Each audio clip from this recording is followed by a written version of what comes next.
नमस्कार मित्रांनो, गणेशोत्सवाच्या या पवित्र पर्वात आपण मोठ्या उत्साहाने आणि श्रद्धेने बाप्पांचं स्वागत करतो. पण तुम्हाला माहीत आहे का की गणपती बाप्पासोबत त्यांची बहीण गौरी माताही घराघरात येतात. गौरी माता हे शांती, समृद्धी आणि सौभाग्य या देवतेचे रूप मानले जातात. गौरी आगमन. गौरी माता आपल्या भावाला भेटण्यासाठी पृथ्वीवर येतात असे मानले जाते.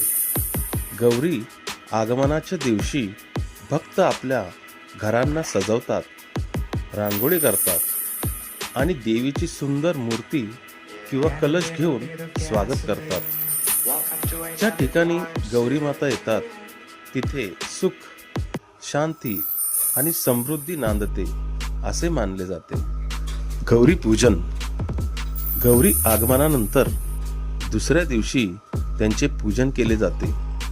भक्त त्या नवीन वस्त्र घालून, दागिने घालून आणि फुलांनी अलंकृत करून ते करतात. पूजनात हळद कुंकू, नारळ आणि विशेष नैवेद्य यांना महत्त्व दिले जाते. स्त्रिया विशेष व्रत ठेवतात आणि गौरी मातेकडे कुटुंबाच्या समृद्धीसाठी प्रार्थना करतात. भक्तिभावपूर्ण वातावरण असते, आरती केली जाते आणि घरातील प्रत्येक सदस्य देवीचे आशीर्वाद घेतो. गौरी विसर्जन. गौरी माता फक्त 3 दिवस वास्तव्य करतात.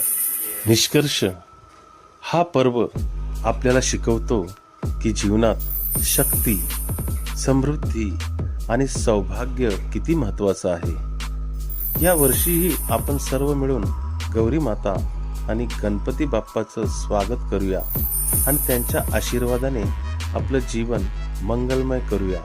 जय गौरी माता, गणपती बाप्पा मोरया.